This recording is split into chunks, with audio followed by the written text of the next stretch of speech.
दोस्तों, आप सभी का फिर से टीबीएल कोचिंग एसी 2 प्रोग्राम में हमेशा की तरह बहुत बहुत स्वागत है। तो दोस्तों, काफ़ी लंबे समय के बाद यानी कि लगभग 3-4 दिन के बाद जो है हम फिर से आपको प्रैक्टिस सेट प्रोवाइड करा रहे हैं। तो कुछ घर के कामों में बिजी होने के कारण, चूँकि दुर्गा पूजा नज़दीक है, तो थोड़ा सा घर का काम जो है अधिक ही बढ़ गया था, तो इसलिए जो है हम वीडियो नहीं बना पा रहे थे।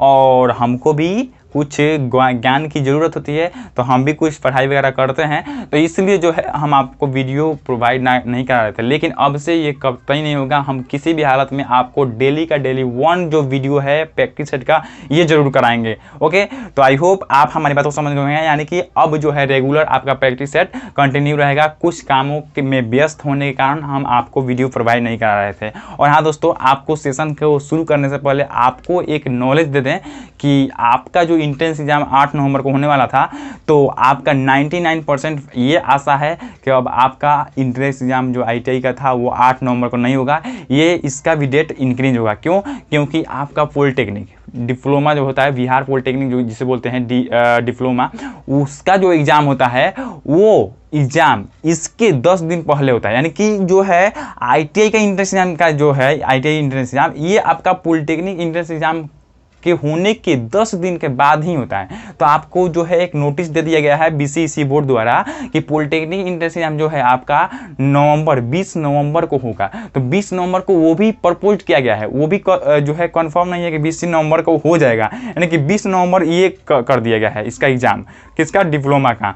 अब डिप्लोमा का 20 नवंबर हो गया है, तो इसका 10 दिन बाद क्या? लगभग 30 नवंबर। यानी कि अब आपको यहाँ पे ये समझना है कि 8 नवंबर को आपका इंट्रेंस एग्जाम नहीं होगा। ये भी, इसमें भी जो है आपका डेट इंक्रीज हो गया और आपका लगभग 30 या 28 नवंबर को आपका एग्जाम हो जाएगा, होने की संभावना है। ठीक है, तो इसके बाद जो है अभी तो कोई लिखित प्रमाण नहीं दिया गया है आईटीआई वालों के लिए, लेकिन डिप्लोमा के लिए दे दिया गया है। तो जो है अभी तक कुछ जो भी एग्ज़ाम हुआ है वो आपका आईटीआई का इंट्रेंस एग्ज़ाम पॉलिटेक्निक के बाद ही हुआ है। इसलिए जो है हम ये अनुभव से कह रहे हैं कि जो है आपका पॉलिटेक्निक इंट्रेंस एग्ज़ाम होने के बाद ही आपका आईटीआई का इंट्रेंस एग्ज़ाम होगा। ओके, तो यहाँ पे अभी सिर्फ डिप्लोमा वालों के लिए कंफर्म किया गया है कि आपका 20 नवंबर को एग्ज़ाम होगा। तो 2-3 दिन में शायद ही आपका जो है आपको भी लिखित प्रमाण दे दिया जाए कि आपका भी जो है 8 नवंबर को नहीं होगा। इसमें भी डेट का इजाफा होगा और आगे डेट बढ़ेगा। तो आई होप आप इतना बात समझ गए होंगे। तो चलिए अब हमेशा की तरह फिर से इस सेशन को आगे बढ़ाते हैं और देखते हैं आज के इस प्रैक्टिस सेट में फर्स्ट क्वेश्चन क्या है।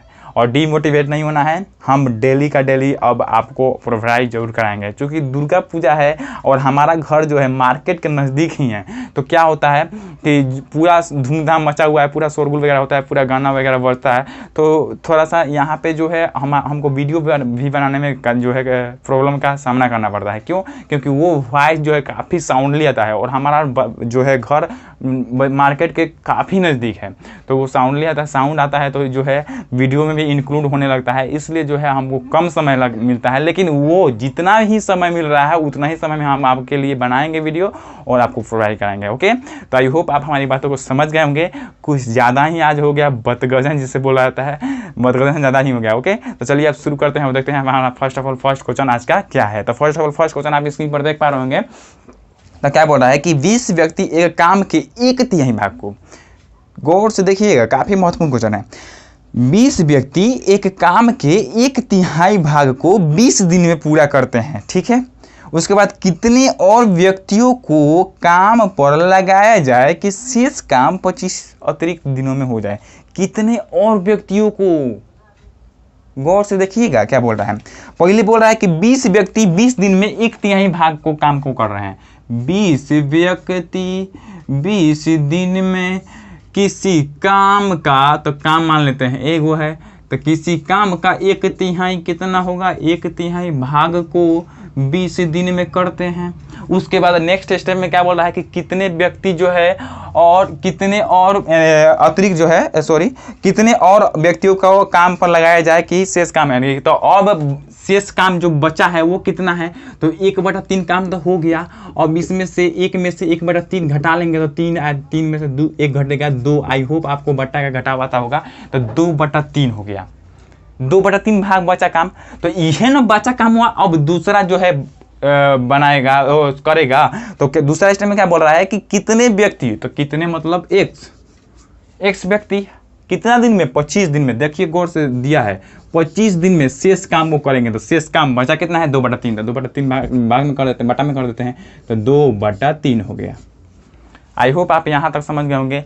अब ई कैसे आया, ई क्या है क्या नहीं है, तो ये कॉन्सेप्ट है, नहीं पढ़े हैं तो जाके जो है वर्क एंड टाइम वाला में बताए हैं, उसमें जाके देखिएगा जरूर। तो ये आपका कॉन्सेप्ट है, आपका दिन और व्यक्ति में गुना कर देते हैं तो वो जो है फिर नेक्स्ट वाले दिन और व्यक्ति के बराबर रहता है, वही हम किए हैं यहाँ पे। तो ये 3 से 3 कैंसिल आउट हो जाएगा। अब क्या बचा? ये 2 है, 2 इधर क्या हो जाएगा? मल्टीप्लाई में आ जाएगा। ये 25 क्या है? गुना में जाएगा तो भाग में आ जाएगा। तो आप क्या कर लीजिए, डायरेक्ट क्या कर लीजिए, 20 गुना 20, और 2 है ऊपर चला जाएगा 2, 25 है, 25 क्या हो जाएगा? नीचे आ जाएगा। और बराबर में क्या बच जाएगा? सिर्फ x बच जाएगा। तो x का मान यहाँ से आपका निकल जाएगा। ये 50 25, 5 का 20, ये 5 का 20, कितना बच गया? 4 का 16, 16 32 हो गया। यानी कि 32 जो है आपका x का मान आया। x का मान क्या आया? आपका 32। चूंकि x का मान जो है आपका 32 आया, और ये 32 क्या था, क्या हम रखे थे? कितने व्यक्ति 25 दिन में शेष काम को करेंगे? कितने व्यक्ति 25 दिन में शेष काम को करेंगे? तो कितने व्यक्ति? 32 व्यक्ति। तो 32 व्यक्ति शेष काम को 25 दिन में करेंगे। तो पूछ रहा है क्या आपको क्वेश्चन में कि कितने अतिरिक्त व्यक्तियों की आवश्यकता होगी, ये पूछ रहा है। आवश्यकता कितना का होगी? तो पहले कितना था? पहले 20 गो व्यक्ति था, अब कितना हो गया? 32 गो। यानी कि 25 दिन में शेष काम करने के लिए आपको 32 व्यक्ति की जरूरत थी। तो 32 गो में 20 गो पहले आपके पास पहले था, लेकिन और आपको कितना गो और व्यक्ति को बुलाना पड़ेगा काम पर लगाने के लिए? तो 32 में से 20 घटा लीजिए तो 12 अतिरिक्त व्यक्ति हो जाएगा, और यही आपका सही उत्तर भी होगा। आई होप कि आप यहाँ पे समझ गए होंगे। और यदि आप ऑप्शन की बात करेंगे तो option number A will be correct answer होगा। ना समझ में आया? एक बार और बोल रहा था क्वेश्चन में कि 20 व्यक्ति 20 दिन में एक काम के 1/3 भाग को कर रहे हैं। उसके बाद नेक्स्ट स्टेप में बोल रहा है कि कितने व्यक्ति 25 दिन में शेष काम को करेंगे। तो कितने व्यक्ति 25 दिन में शेष काम को करेंगे? कितने व्यक्ति 25 दिन में शेष काम को करेंगे? हो गया। अब ये कैंसिल आउट करेंगे तो x का मान आ गया। तो कितने व्यक्ति? 32 व्यक्ति। लेकिन पूछ क्या रहा है? 32 व्यक्ति, कितने व्यक्ति नहीं, कितने अतिरिक्त व्यक्तियों की आवश्यकता होगी? तो पहले तो 20 गो पहले था, अब कितना हो गया? 32 हो गया। तो 32 में से 20 घटा लेंगे तो 12, यानी कि 12 व्यक्तियों की और ही आवश्यकता होगी। उस ठेकेदार को 12 व्यक्तियों की और आवश्यकता होगी, उसको 12 व्यक्ति और बुलाना पड़ेगा। वही आपका करेक्ट आंसर होगा। ओके, तो चलिए अब नेक्स्ट क्वेश्चन की तरफ बढ़ते हैं। तो दोस्तों यदि अगले क्वेश्चन की बात की जाए तो अगला क्वेश्चन आप स्क्रीन पर देख सकते हैं। ये भी काफ़ी महत्वपूर्ण क्वेश्चन है। क्या बोल रहा है कि 7.5 मीटर 7.1/2 मीटर त्रिज्या का इंजन एक पहिया जो है वो 9 सेकंड में 7 चक्कर लगाता है। ठीक है, 7 गो चक्कर लगाता है 9 सेकंड में। ट्रेन की चाल ज्ञात करें। आपको ट्रेन की चाल ज्ञात करना है। क्या ज्ञात करना है दोस्तों? ट्रेन की चाल ज्ञात करना है। ट्रेन की चाल। चाल होता क्या है? क्या होता है? दूरी या बटा समय। तो दूरी या बटा समय। तो आपको देखिएगा क्वेश्चन में, तो क्वेश्चन में आपको समय दे रखा हुआ है, सेकंड में दे रखा हुआ है, 9 सेकंड दे रखा हुआ है, लेकिन दूरी दे रखा हुआ है, दूरी कतई नहीं दे रखा हुआ है। दूरी बोल रहा है कि 7 चक्कर में जो है आपका 9 सेकंड का समय लगाता है। तो 7 चक्कर ना सिर्फ दिया हुआ है, दूरी तो नहीं दिया हुआ है, लेकिन समय दिया है 9 सेकंड। तो यदि आपका दूरी मालूम चल जाए तो आप चाल ज्ञात करेंगे। तो दूरी बटा चाल से आप दूरी के स्थान पर दूरी रख देंगे, समय के बराबर आपका 9 सेकंड दिया है तो 9 रख देंगे तो आपका आंसर आ जाएगा। लेकिन दूरी तो दिया नहीं है, तो दूरी कैसे मालूम करेंगे? आपको यहाँ पे ये बता दिया है कि 7 चक्कर जो है वो लगाता है 9 सेकंड में। तो 7 चक्कर लगाता है। तो पहिया होता कैसा है आप ये देखिए। तो पहिया ऐसा ही ना होता है, एक वृत्ताकार होता है। ट्रेन का पहिया वृत्ताकार आकार का होता है। अब इस वृत्ताकार पहिया का ये त्रिज्या जो होता है आर, वो आपको दे रखा हुआ है 7.5 मीटर। कितना दे रखा हुआ है? 7.5 मीटर। 7.5 कर लेते हैं, 7.5 मीटर हो गया। ओके, इतना दे रखा हुआ है। अब आपको क्या करना होगा? अब कुछ नहीं दे रखा हुआ है। अब देखिए, अब यहाँ पे आप समझिए, आपको ट्रेन की चाल ज्ञात करना था तो दूरी बटा समय से ज्ञात कर लेंगे, ठीक है, लेकिन दूरी तो मालूम नहीं है। दूरी क्या बोल रहा है, 7 चक्कर में लगा रहा है 9 सेकंड, तो 9 सेकंड समय तो दे रखा हुआ है, लेकिन 7 चक्कर दे रखा हुआ है दूरी। तो एक चक्कर में यदि आप मालूम कर लेंगे कि दूरी कितना है तो 7 से गुना कर लेंगे तो टोटल दूरी ज्ञात हो जाएगा कि नहीं। आप यहाँ पे देखिए, है यहाँ से यहाँ तक है क्या है, वृत्त का परिधि है। ये है एक चक्कर पूरा करेगा, चलते चलते चलते चलते आएगा यहाँ पे आ जाएगा। तो यही ना एक चक्कर पूरा करके यहाँ पे आएगा, तो ये एक चक्कर पूरा करेगा, अर्थात क्या पूरा करेगा, ये अपने एक वृत्त की परिधि जो होता है उसको पार करेगा, ये अपनी परिधि को पार करेगा। तो यानी कि आप यदि यहाँ पे इस वृत्त का, इस इंजन का, इस चक्का का परिधि ज्ञात कर लें और उस परिधि में आप 7 से गुना कर लें तो जो टोटल दूरी था 7 चक्कर वो आपका दूरी में आ जाएगा। आई होप कि आप समझ पा रहे होंगे। आप यदि दूरी ज्ञात करना चाहें तो दूरी आपको दे रखा हुआ था 7 चक्कर, लेकिन चक्कर में एक चक्कर लगाने में कितना डिस्टेंस पार कर रहा है ये आपको मालूम नहीं है। तो आपको एक चक्कर पार करने में वो इंजन क्या है, ये चक्का जो है एक चक्कर पार करेगी, अर्थात क्या पार करेगी, ये अपनी परिधि पार करेगी। ये अपनी परिधि ना पार करेगी, तो ये अपनी परिधि एक चक्कर में पार करेगी, तो 7 चक्कर में क्या होगा, तो आपका यहाँ पे टोटल दूरी, टोटल डिस्टेंस जो हो जाएगा आपका क्या हो जाएगा, टोटल डिस्टेंस जो हो जाएगा आपका क्या हो जाएगा, आपका वृत्त की परिधि तो क्या हो जाता है 2πr इंटू में 7 से गुना, क्योंकि 7 चक्कर लगा रही है तो 7 चक्कर लगाने में समय आपको 9 सेकंड लगा है, इसलिए आपको 7 से गुना करना पड़ेगा, तो टोटल दूरी आएगा। तो 2 पाई का मान क्या है 22/7 होता है, और आर आपको दे रखा हुआ है 7.5, तो 7.5 तो कैसे लिख सकते हैं 7/2 भी तो सॉरी 7.5 को 15/2 लिखिए, 15/2 है, देखिए गुना में 7 है तो 7 है, 7 से 7 कट गया और 2 से 2 कटा, अब आगे क्या बचा 22 गुने 15, 22 गुना 15, ई क्या आया आपका टोटल डिस्टेंस आया। तो जब टोटल डिस्टेंस मालूम चल गया तो आप यहाँ पे दूरी के स्थान पर टोटल डिस्टेंस दूरी रख लीजिए, तो कितना है आपका दूरी 22 गुने 15, 22 गुने 15 बटा समय कितना लगा रहा है 9 सेकेंड, तो 9 बटा में हो गया 3 का 9 और 3 बचे 15। अब यहाँ पे 22 बचे 110 बटा में 3 है तो 3। अब ये क्या आया, ये आपका जो चाल आया है आपका मीटर पर सेकंड में आया है। क्या आया है मीटर पर सेकंड में, क्यों, क्योंकि आप यहाँ पे टोटल डिस्टेंस जो निकाले हैं ये आपका कितना में है, मीटर में तो है, क्यों, क्योंकि आपका 7.5 जो है आपका त्रिज्या ये आपका मीटर में है, तो आपका 2πr यानी कि जो है परिधि भी है वो भी आपका मीटर में आएगा, अर्थात ये सारे क्या है मीटर में है, क्या है मीटर में है। और जो समय दे रखा हुआ था 9 सेकेंड ये भी आपका सेकेंड में ही था, लेकिन आपको क्वेश्चन के लास्ट वाले पॉइंट में देखिए कि आपको क्या बोल रहा है कि किलोमीटर पर आवर में क्या होगा, किलोमीटर पर आवर में आपको ज्ञात करना है। तो हम बताए थे किलोमीटर पर आवर में ज्ञात करने के लिए आपको गुना का चीज़ से करना पड़ेगा 18/5 से, और मीटर पर सेकेंड में ज्ञात करने के लिए 5/18 से, यानी कि मीटर मतलब कि छोटका, किलोमीटर मतलब कि बड़का, तो किलोमीटर में बड़का है तो बड़का के लिए बड़का ऊपर आएगा, मीटर पर सेकेंड है छोटका तो छोटका के लिए छोटका ऊपर आएगा। तो यहाँ पे आपको ये कंसेप्ट याद रखना है, इससे जो है आप जो है कंफ्यूज नहीं हो पाइएगा, आप आसानी से गुना कर पाइएगा। तो किलोमीटर पर आवर में चेंज करना है यानी कि बड़का में चेंज करना है, तो ऊपर क्या हो जाएगा 18 और नीचे का हो जाएगा 5, और 5 से काटेंगे तो 22 बचे 110, और 3 से कटेगा तो कितना हो जाएगा 3 6 18। अब आप गुना कर दीजिए 6 दूना 12 और 6 दूना 12 1 13, 132 kilometre per hour will be correct answer होगा।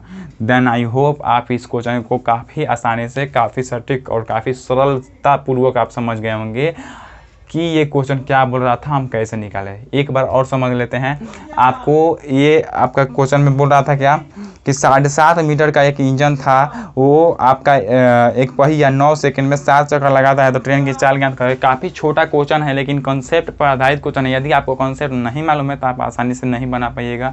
तो आपको ट्रेन का पहिया होता कैसा है, वृत्ताकार होता है। आपको ट्रेन की चाल पूछ रहा है वो भी किलोमीटर पर आवर में, तो चाल क्या होता है दूरी बटा समय। तो दूरी बटा समय, तो दूरी तो ठीक है, दूरी नहीं मालूम है लेकिन समय आपको 9 सेकंड मालूम है। दूरी के जगह पर क्या बोल रहा है कि 7 चक्कर, तो एक चक्कर में ट्रेन का जो पहिया है वो क्या पार करेगा, एक चक्कर में आपका परिधि तो पार करेगा। अगर एक चक्कर में परिधि पार करेगा तो परिधि से आप 7 में गुना कर दीजिएगा, तो 7 चक्कर में कितना दूरी तय किया वो आपका आ जाएगा कि नहीं। आई होप आप यहाँ पर समझ गए होंगे। तो 22 गुने 15 आपका 7 चक्कर में तय की गई दूरी हो गया। अब देखिए, अब ये दूरी ज्ञात हो गया, आप समय भी आपको ज्ञात हो चुका है, तो आप इसको कैलकुलेट कीजिएगा तो 110/3 आएगा।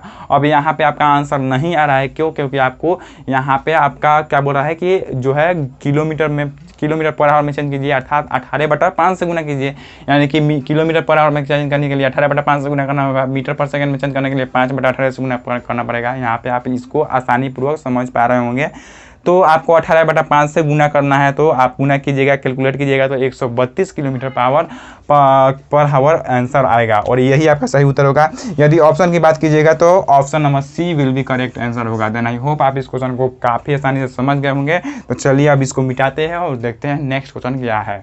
तो दोस्तों यदि अगले क्वेश्चन की बात करें तो अगला क्वेश्चन आप इस स्क्रीन पर देख सकते हैं। क्या बोल रहा है कि एक जो है इक्वेशन टाइप का दे रखा हुआ है, 3 sin beta plus 5 cos beta equal to क्या दे रखा हुआ है आपका 5 दे रखा हुआ है, और आपको फाइंड क्या करना है, फाइंड करना है 3 cos बीटा माइनस 5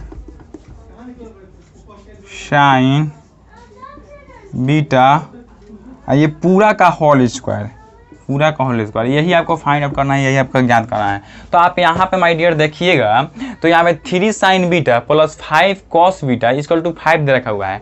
तो यहाँ पे आप क्या सोच सकते हैं, आप ऐसा वैल्यू यहाँ पे बीटा का मान ऐसा सोचिए कि वो जो है आपका ये 5 के इक्वल, यानी कि 5 के बराबर का मान दे। आप इस बीटा का मान यहाँ पे ऐसा सोचिए कि पूरा टोटल को हम लोग सॉल्व करें तो वो आपका 5 के बराबर आ जाए। यही आपको सोचना है, कुछ भी नहीं करना है, कुछ भी कतई इक्वेशन वगैरह आपको क्रिएट नहीं करना है, स्क्वायर वगैरह कुछ भी नहीं करना है। यहाँ पे स्क्वायर दिख रहा है तो आप क्या कीजिएगा, स्क्वायर करने लगिएगा, वो सब कुछ नहीं करना है। आप डायरेक्ट यहाँ पे देखिए कि थीटा यानी कि ये जो है बीटा है यहाँ पे, तो बीटा के स्थान पे कौन सा डिग्री एंगल रखें कि ये पूरा को जो है कैलकुलेट करें तो वो आपका 5 के बराबर है।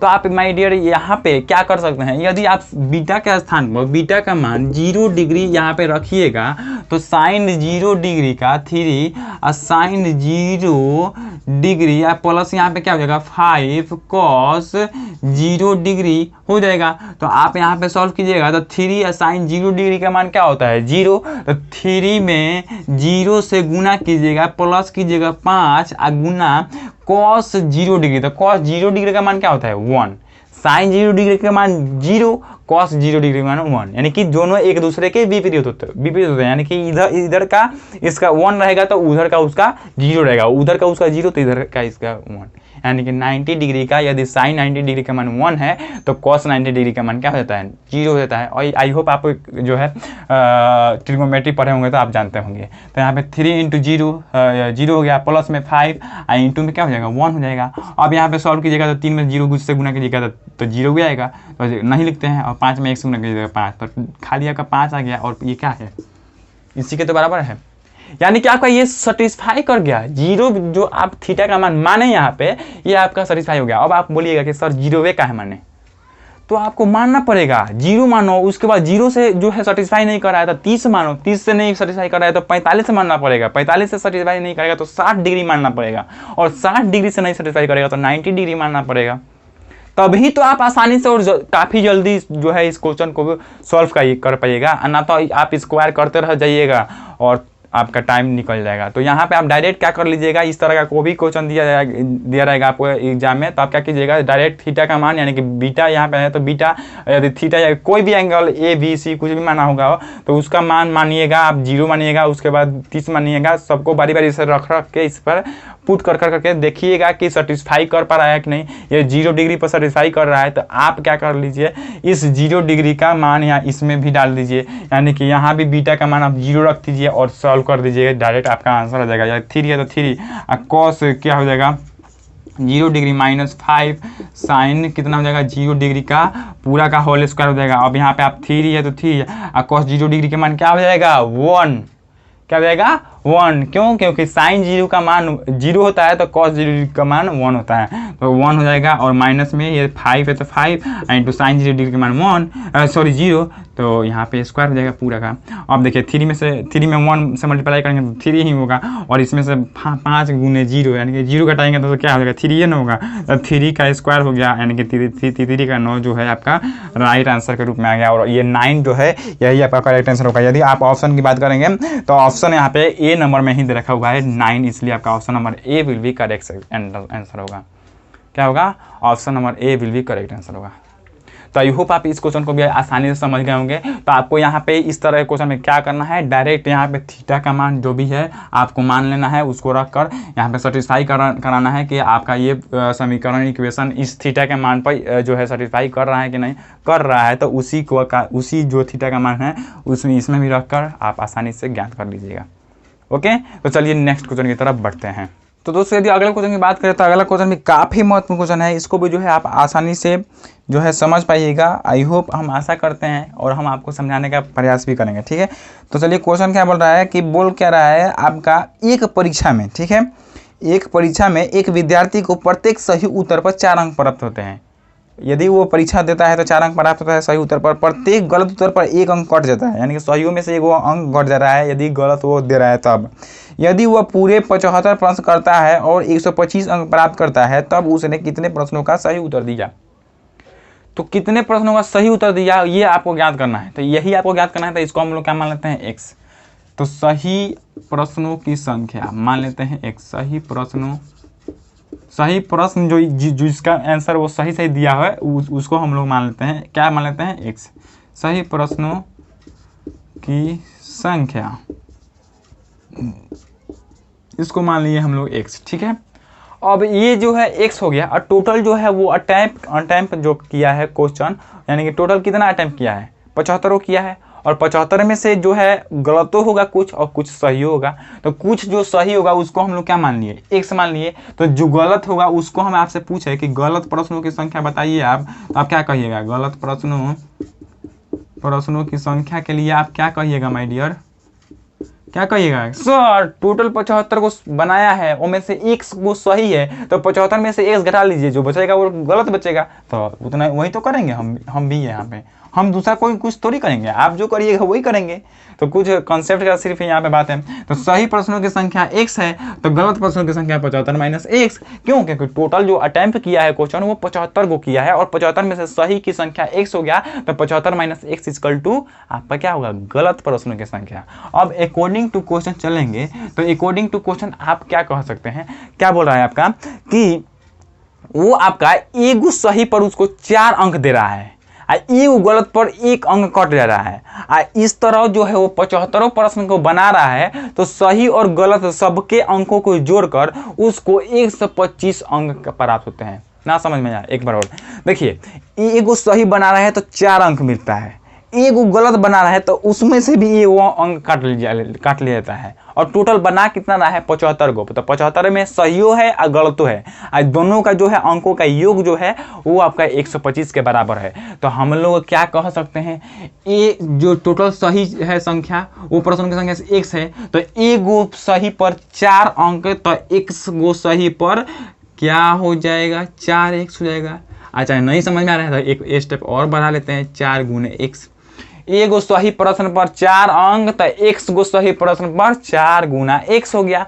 अब देखिए, अब 75 है माइनस x है, गलत प्रश्नों की संख्या है, तो एक गलत प्रश्न पर 1 अंक कट जा रहा है, तो 75 माइनस x अंक जो है x प्रश्न की संख्या प्रश्नों को बनाने में उसको कितना अंक घटेगा, कितना अंक घटेगा माय डियर, 75 माइनस x जो है गलत आंसर देने पर उसको घटेगा कितना, इतना घटेगा। ना समझ में आया?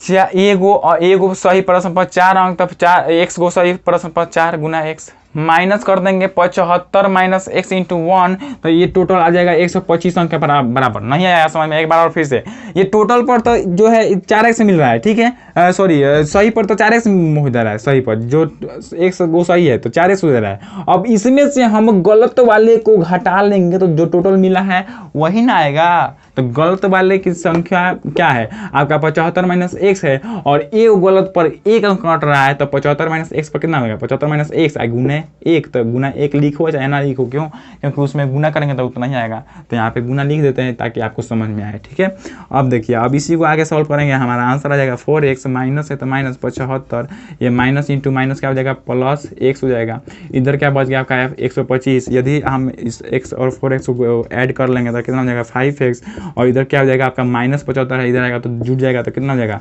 125 में 75 जुटेगा तो 200 हो जाएगा, इसलिए आपका x यहाँ पे कितना देगा वैल्यू आपका 200 है, और ये गुना है इधर आएगा भाग में हो जाएगा, कितना हो जाएगा 5 चौका 20, 40 जो है आपका x का मान आएगा, और यही आपका करेक्ट आंसर होगा, यानी कि सही प्रश्नों की संख्या आपका कितना आ गया 40 आया, और यही आपका करेक्ट आंसर हुआ।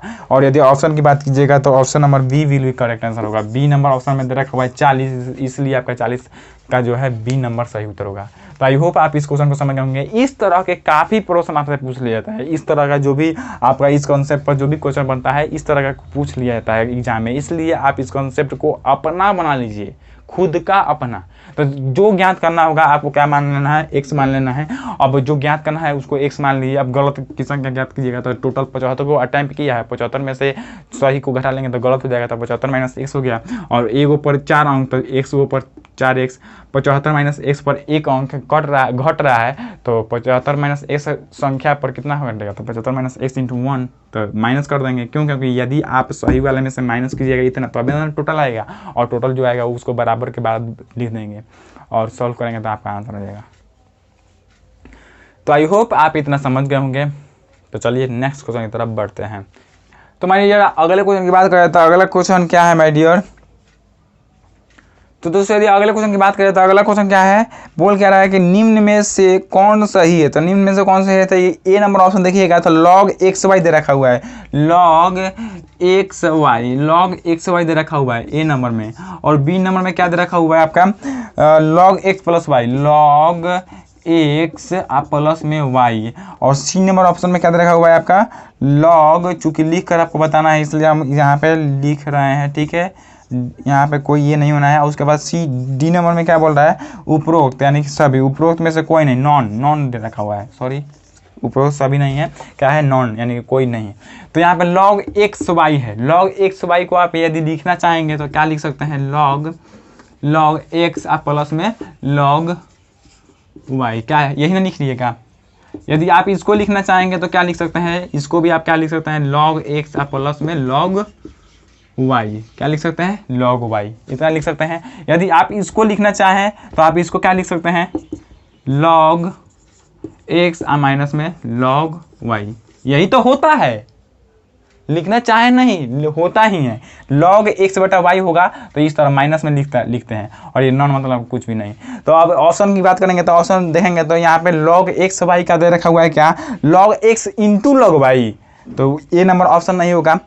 बी नंबर देखेंगे तो log x प्लस वाई, तो log x प्लस में log y, यानी कि बी नंबर जो है आपका सही है, तो इसलिए आपका option number B will be correct answer होगा। यदि सी नंबर देखिएगा तो आपको सी में क्या दे रखा हुआ है log x बटा में log y, तो वो नहीं होता है, ठीक है, वो गलत हो जाएगा। तो सी और ए गलत, option number B will be correct answer होगा। log x plus y equal to log x plus log y होता है, और यही इतना ही जो है आपका log xy का भी वैल्यू होता है।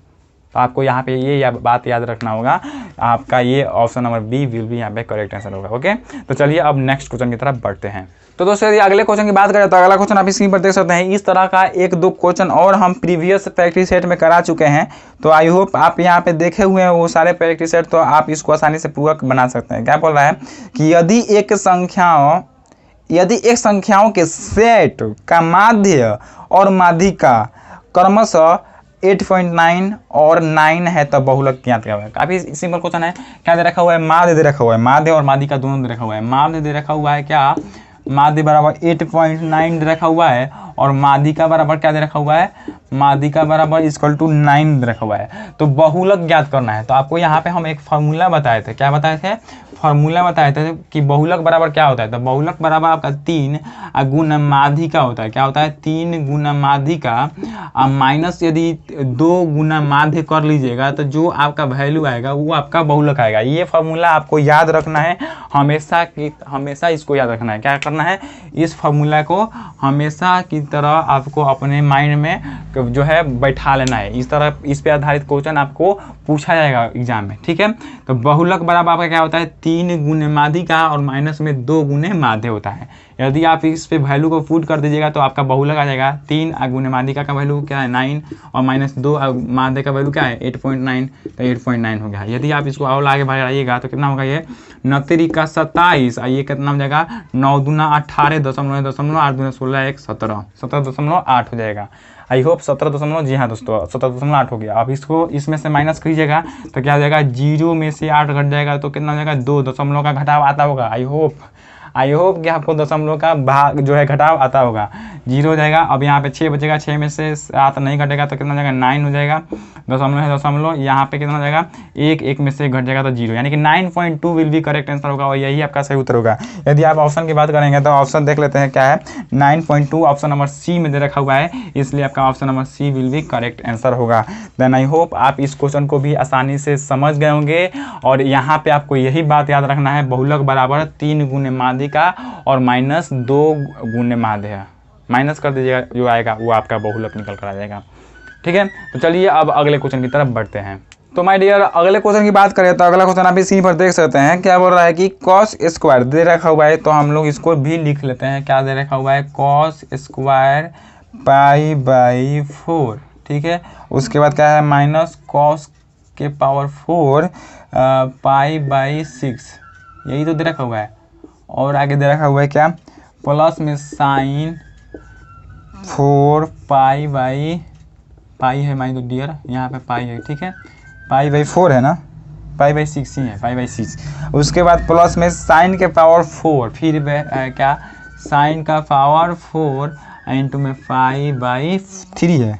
जी हाँ दोस्तों, इसी का मान जो है आपको ज्ञात करना है, इसी का वैल्यू क्या होगा ये आपको बताना है। काफ़ी आसान है। देखिए जो दे रखा हुआ है उसी का मान पुट कर देंगे, और जो स्क्वायर बोल रहा है स्क्वायर करेंगे, जो है घन कर रहा है तो घन करेंगे। स्क्वायर है तो cos π/4 का मान क्या होता है, π/4 का मतलब क्या, π/4 का मतलब ही क्या होता है, पाई का मान 180 तो 180 बटा में 4 यानी कि आपका 45 डिग्री। π/4 बराबर 45 डिग्री, तो cos 45 डिग्री का मान कितना होता है माय डियर, cos 45 डिग्री का मान कितना होता है, cos 45 डिग्री का मान 1/√2 होता है, तो 1/√2 हो गया cos 45 डिग्री का मान। ये स्क्वायर बोल रहा है तो पूरा पर स्क्वायर वैल्यू पुट, और जो बोल रहा है वो कर दीजिए। cos का पावर 4 और π/6, तो π/6 का मतलब कि क्या 180 में 6 से गुना 6 से भाग कीजिएगा, सॉरी, तो कितना हो जाएगा 30 हो जाएगा, यानी कि π/6 का मतलब 30 डिग्री। तो क्या हो जाएगा cos 30 डिग्री का मान क्या होता है, cos 30 डिग्री का मान √3/2 होता है। आई होप आपको ये सारी चीज़ें याद होगा। तो √3/2 हो गया, और ये इसका पावर क्या बोल रहा है 4, तो 4 हो गया। प्लस में साइन π/6 यानी कि 30 डिग्री, तो साइन 30 डिग्री का मान 1/2 और इसका पावर 4 है तो 4 हो गया।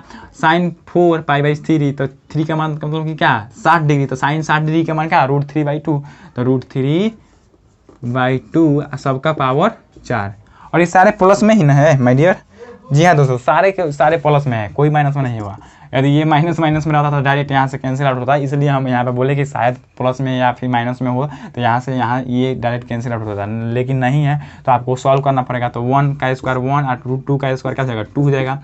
√3 का पावर 4, तो √3 के पावर 4 मतलब कि क्या √3 को कितना बार गुना करना, 4 बार लिख कर गुना करना, तो हई क्या हो जाएगा 3 हो जाएगा, हई 3 हो जाएगा, तो 3 का 9 हो जाएगा, यानी कि ये पूरा कितना हो गया 9। और 2 का पावर 4 मतलब क्या 2 दूना 4, 4 दूनी 8, 8 दूना 16, तो 16 बट्टा में हो गया। प्लस में 1 का पावर 4 तो 1 होगा, 2 का पावर जो है 4 कितना हो जाएगा 16, प्लस में √3/4 2 का पावर क्या है 4 है, तो यहाँ पे जितना आया उतना ही आएगा, तो 9/16 है, तो 9/16। और पूरा को कैलकुलेट कीजिएगा तो कितना होगा, ये सारे का वर्गमूल निकालिएगा, सॉरी सारे का लघुत्तम निकालिएगा तो कितना हो जाएगा 16, 2 8 16, तो 8 16 कम 16, तो 9 1 ये 9 हो गया। अब सबको जोड़ दीजिए, तो सबको जोड़िएगा तो कितना आ जाएगा 8 9 17, 17 1 18, 18 9 27, 27 अब बटा में 16 आएगा। अब देख लेते हैं ऑप्शन इतना है कि नहीं, तो 27/16 आपका ऑप्शन में नहीं मिल रहा है। सॉरी दोस्तों, my dear, sorry my dear. यहाँ पे देखिए माइनस में है ना, यहीं पे हम लोगों से मिस्टेक हो गया, ये माइनस में है आपका, ये सॉरी यहाँ पे माइनस होगा, माफ़ कीजिएगा माय डियर, हम थोड़ा इसको गौर से नहीं देखा, दूसरा क्वेश्चन देख लिए थे, इसलिए यहाँ पे माइनस होगा। ठीक है, तो यहाँ पे माइनस होगा, तो यहाँ पे भी क्या हो जाएगा आपका माइनस हो गया, माइनस हो गया, तो माइनस हो गया। तो आप यहाँ पे चाहते तो इसको डायरेक्ट काट कैंसिल कर देते, लेकिन यहाँ पे माइनस है तो माइनस, ये 9 9 तो कट जाएगा, यहाँ पे क्या बच जाएगा, सिर्फ 8 है 1 9 अब बटा में 16, यानी कि आपका आंसर जो आएगा वो कितना आएगा माय डियर, 9/16। यही आपका सही उत्तर होगा। अब देख लेते हैं ऑप्शन 9/16 आपका ऑप्शन नंबर ए में दे रखा हुआ है, तो आपका option number A will be correct answer होगा। तो यहाँ पे थोड़ा सा हम लोगों से मिस्टेक यही हुआ था, यहाँ पे माइनस दे रखा हुआ है, लेकिन हम लोग माइनस यहाँ पे इंक्लूड नहीं किए थे, इसलिए थोड़ा सा गलती हो रहा था। तो यहाँ पे माइनस रखेंगे तो डायरेक्ट ये आपका √3/2 का पावर 4, √3/2 का पावर 4 डायरेक्ट आप यहाँ से ये आपका कैंसिल आउट कर देते हैं, और डायरेक्ट सिर्फ इसका और इसका आप कैलकुलेट करते तो क्या होता है आपका 9/16 जो है आपका आंसर आता है, और यही आपका करेक्ट आंसर होता है। तो आई होप आप इस क्वेश्चन को भी समझ गए होंगे। तो चलिए अब अगले नेक्स्ट क्वेश्चन की तरफ बढ़ते हैं। तो दोस्तों यदि अगले क्वेश्चन की बात करें तो अगला क्वेश्चन आप स्क्रीन पर देख सकते हैं, क्या बोल रहा है आपका, एक फिगर दे रखा हुआ है। चलिए फिगर दे रखा हुआ है तो फिगर भी हम लोग बना लेते हैं। ठीक है, ये आपका वृत्त दे रखा हुआ है, और ये आपका ऐसे इसको मिलाया हुआ है, ऐसे इसको किया हुआ है, और उसके बाद ऐसे इसको किया हुआ है, और उसके बाद यहाँ पे बी है, और ये क्या है आपका एफ है, और इसको ऐसे बढ़ाया हुआ है, इधर ऐसे बढ़ा हुआ है, और ये कहाँ तक है ए, यानी कि ये आपका ए बी रेखा दे रखा हुआ है, और ये आपका बी डी हो गया है, और ये आपका डी एफ हो गया, और ये आपका यहाँ पे एक और जो है मिलाकर इसको बनाया हुआ है, कैसे ऐसे ऐसे मिलाया हुआ है, ऐसे ही तो है। जी हाँ दोस्तों, ऐसा ही है। ये आपका ई है, और ये आपका सी है, और कुछ है, और कुछ यही है कि माय डियर ये 70 है, और ये आपका 80 है, 80 डिग्री है। आपका डी का मान रखा हुआ है। कौन डी आपको फाइंड आउट करने के लिए बोल रहा है कि कौन डी क्या होगा, यही आप ज्ञात कीजिए। तो साफ का साफ जो है आपको क्वेश्चन में दिख रहा होगा माय डियर, आपको ये पूरा जो है सिर्फ जो है आपके मन को भ्रमित करने के लिए ये इतना कैलकुलेट करके जो है आपको फिगर दे दिया है, पूरा मन को भ्रमित करने के लिए कि आप पूरा इसमें उलझ जाइए, और उलझ कर जो है आंसर को गलत कर लीजिए। आप कुछ भी मत कीजिए, आप डायरेक्ट ये वाला त्रिभुज देखिए, और आपको यही तो कोण एंगल का मान ज्ञात करना है, यही मान ज्ञात करना है। नहीं मालूम है एक्स मान लेते हैं, ये आपको मान मालूम ज्ञात करना है, और ये एक त्रिभुज बन रहा है, और त्रिभुज के तीनों कोणों का मान क्या होता है, क्या होता है माय डियर, 180 के बराबर होता है। अब यहाँ पे आप देखिएगा तो कोण डी का मान ज्ञात करना है, तो कोण डी मान लेते हैं एक्स, मान ले हैं एक्स, और एफ दिया है 70, बी दिया है 80 बराबर में 180, या फिर एक्स बराबर आपका कितना हो जाएगा, ये आपका 8 7 15 15 150, तो 150 क्या हो जाएगा, इधर जाकर 8 7 15 इसमें से 180 में से घट जाएगा, तो 150 घटा लेंगे तो कितना जाएगा, 30 डिग्री आएगा, और यही आपको आपका सही उत्तर होगा। और आप यदि देखना चाहें तो 30 डिग्री जो है आपका ऑप्शन नंबर ए में ही दे रखा हुआ है, और option number A will be correct answer होगा आपके लिए। तो यहाँ पे आपको यही यहाँ पे देखना है, आपको कहीं भी भ्रमित नहीं रहना है। आपको बड़ा बड़ा जो है फिगर दे देगा, लेकिन आप सिर्फ उसमें उलझ कर रह जाइएगा और अब उसका आंसर सही नहीं कर पाइएगा। तो वहाँ पे इधर उधर नहीं करना है, आपको डायरेक्ट जो पूछ रहा है उसी की आकृति को देखना है। तो इसकी आकृति देखेंगे तो ये क्या बन रहा है, एक त्रिभुज बन रहा है, और त्रिभुज में दो कोनों का मान दे रखा हुआ है, तीसरा कोण मालूम करना है। तो 180 में से दोनों कोनों का योग जो है घटा लेंगे तो जो आएगा वो आपका सही उत्तर होगा। तो आई होप आप यहाँ पे इस क्वेश्चन को समझ गए होंगे। तो चलिए अब अगले क्वेश्चन की तरफ बढ़ते हैं। तो दोस्तों यदि अगले क्वेश्चन की बात करें तो अगला क्वेश्चन आप स्क्रीन पर देख सकते हैं, क्या बोल रहा है कि 70 सेंटीमीटर व्यास और 84 सेंटीमीटर ऊंचाई वाले एक वृत्तीय शंकु है, ठीक है। शंकु का वक्रीय पृष्ठीय क्षेत्रफल ज्ञात करना है। तो वक्रीय पृष्ठीय क्षेत्रफल ज्ञात करना है तो आप शंकु का वक्रीय पृष्ठीय क्षेत्रफल का आप हमसे फॉर्मूला पूछिएगा या हम आपसे पूछेंगे। तो शंकु का वक्रीय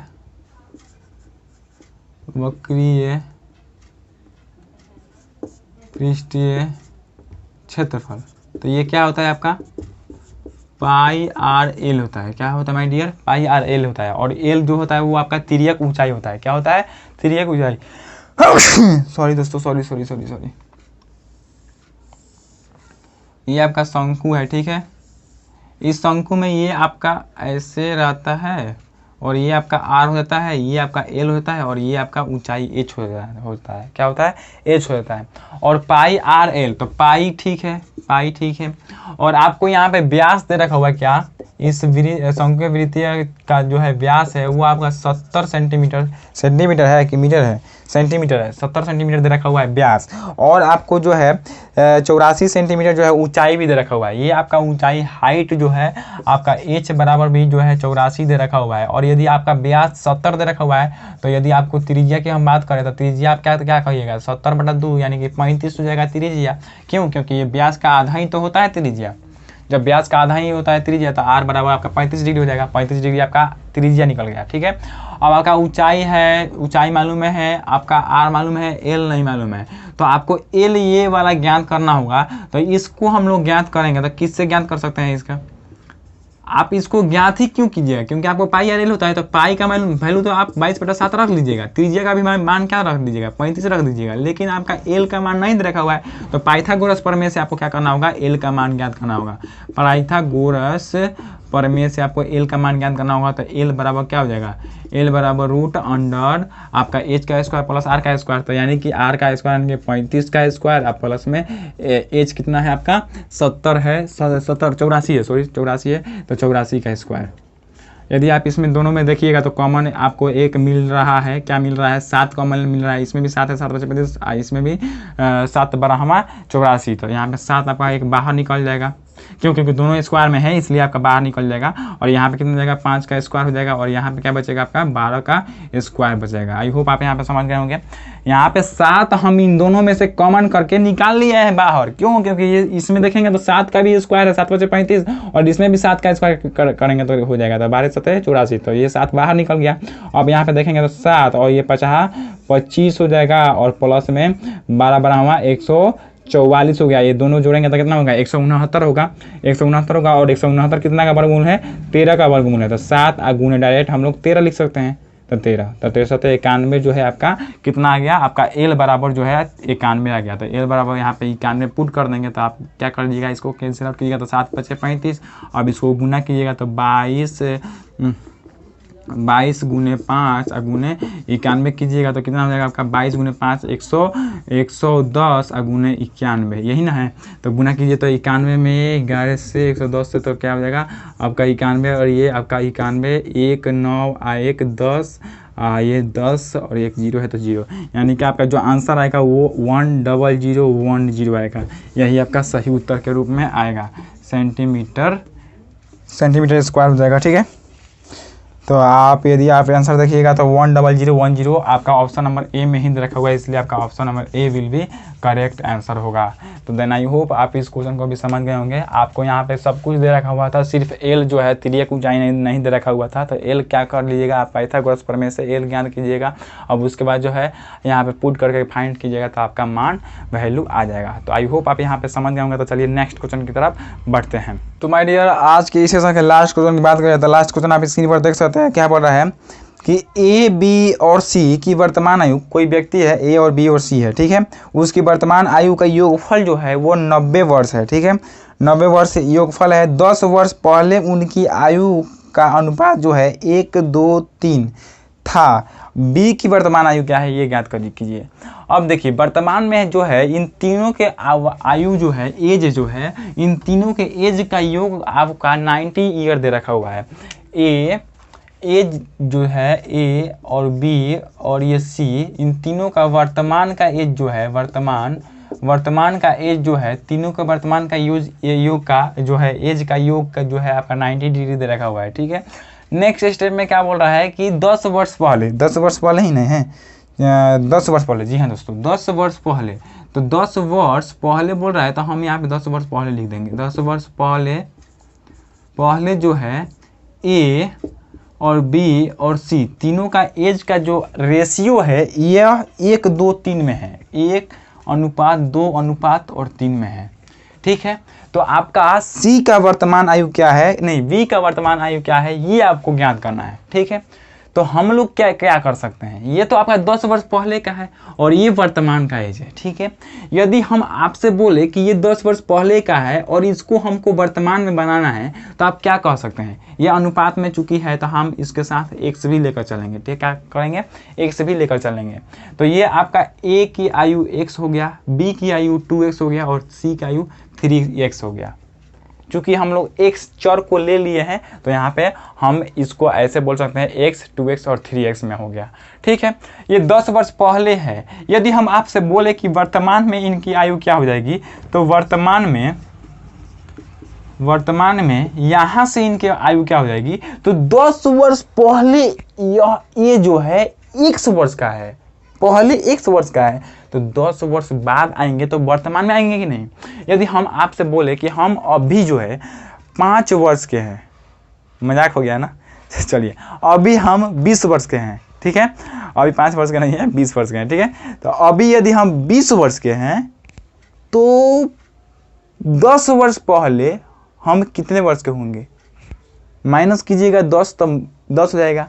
और यदि हम बोलेंगे कि हम अभी माय डियर हम जो है 10 वर्ष पहले जो है 5 वर्ष के थे, तो अभी वर्तमान में कितने हैं, तो 10 वर्ष पहले हम 5 वर्ष के थे, अब 10 वर्ष बाद की बात आ रही है, यानी कि वर्तमान की बात आ रही है, तो 10 जोड़ देंगे तो 15 साल का हो गए। यानी कि 5 वर्ष पहले 5 वर्ष पहले हम 10 वर्ष के थे, तो अभी कितना जाएंगे, 15 वर्ष।